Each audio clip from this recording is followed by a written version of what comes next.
Berlin in April 1945 was a city in its death throes. Relentless Allied bombing raids had reduced vast swathes of the German capital to rubble. Smoke hung perpetually in the air, a grim shroud over the terrified populace. Civilians huddled in cellars and makeshift shelters, their lives dominated by the wail of air raid sirens and the thunder of explosions. Food was scarce, water supplies were failing, and basic services had all but collapsed. The once proud metropolis, the heart of Hitler's 1,000-year Reich, was now a landscape of devastation and despair. The military situation was dire for the German forces. Soviet armies, spearheaded by Marshal Zhukov and Marshal Konev, were relentlessly advancing from the east. Their artillery shells were already falling on the city's outskirts, heralding the final bloody battle for Berlin. From the west, American, British and French forces had crossed the Rhine and were pushing deep into Germany.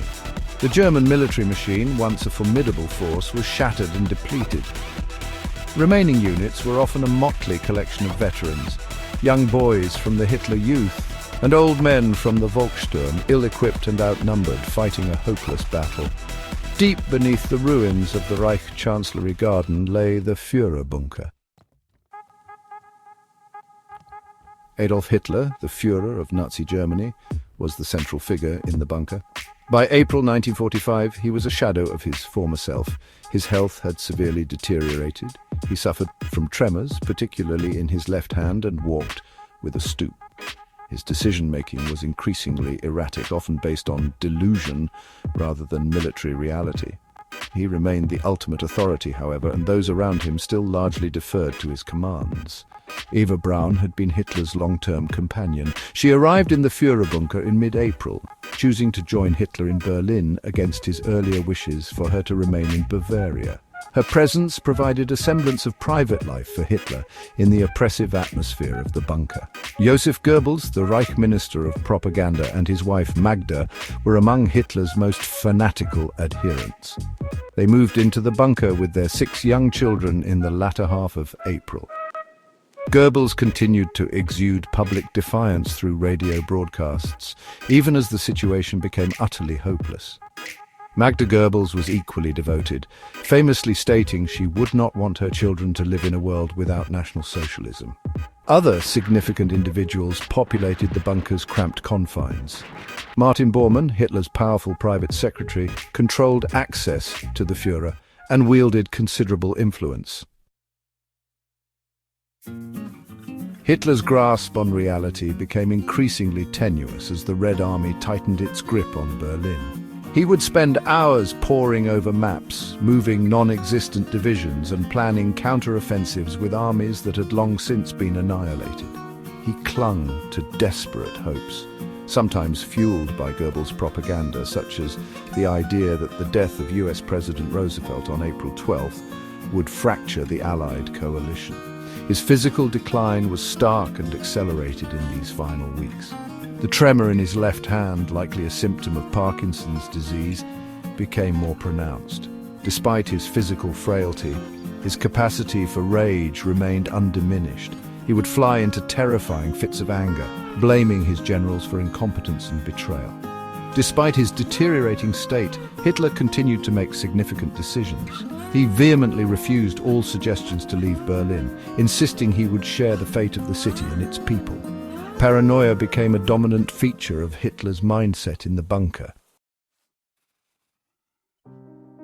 The 2004 German film Downfall, Der Untergang, brought the harrowing last days in the Führerbunker to a wide international audience.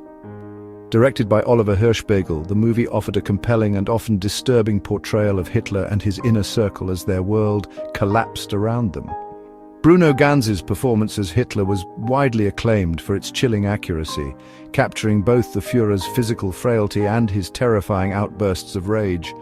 The film did not shy away from depicting the claustrophobic atmosphere, the despair, the fanaticism, and the moral disintegration within the bunker. Downfall drew heavily on historical sources for its narrative. The screenplay was primarily based on the book Inside Hitler's Bunker, The Last Days of the Third Reich by historian Joachim Fest, and the memoirs of Traudl Junge, one of Hitler's private secretaries. Junge's first-hand account provided intimate details of Hitler's behavior, conversations, and the daily life within the bunker. The filmmakers also consulted other historical accounts and eyewitness testimonies to reconstruct the sequence of events and the personalities involved. This reliance on primary and secondary sources contributed significantly to the film's perceived authenticity and its power as a historical drama. Many aspects of Downfall are considered historically accurate. The depiction of Hitler's deteriorating physical and mental state, his delusional military planning, his marriage to Eva Braun, and their subsequent suicides are largely consistent with historical records. The film also accurately portrays the fanaticism of figures like Joseph and Magda Goebbels, including the horrifying murder of their children. However, like any historical film, Downfall takes some dramatic liberties. The unwavering loyalty displayed by many individuals in the Führerbunker towards Adolf Hitler, even as the Third Reich crumbled, is a complex phenomenon. For some, this devotion stemmed from years of deep ideological indoctrination.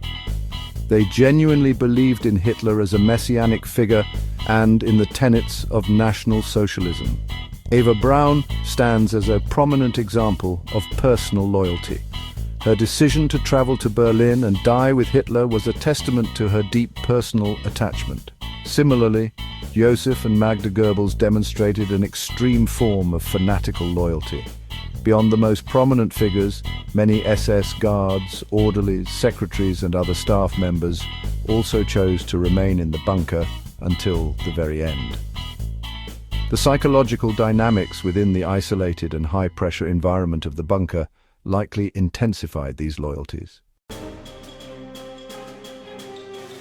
While many remained steadfastly loyal, the final weeks in the Führerbunker were also marked by profound betrayals, at least in Hitler's eyes. These acts of perceived disloyalty from some of his closest and most powerful paladins shattered his already fragile state of mind. One of the first major blows came from Hermann Göring, the commander-in-chief of the Luftwaffe and Hitler's designated successor for many years.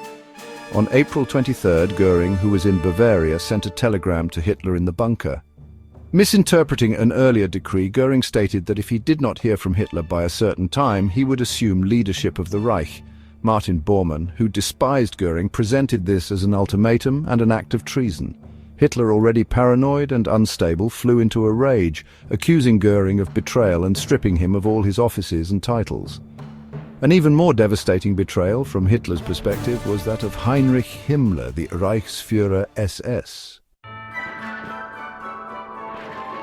In the early hours of April 29, 1945, with Soviet shells exploding ever closer to the Reich Chancellery, Adolf Hitler married Eva Braun.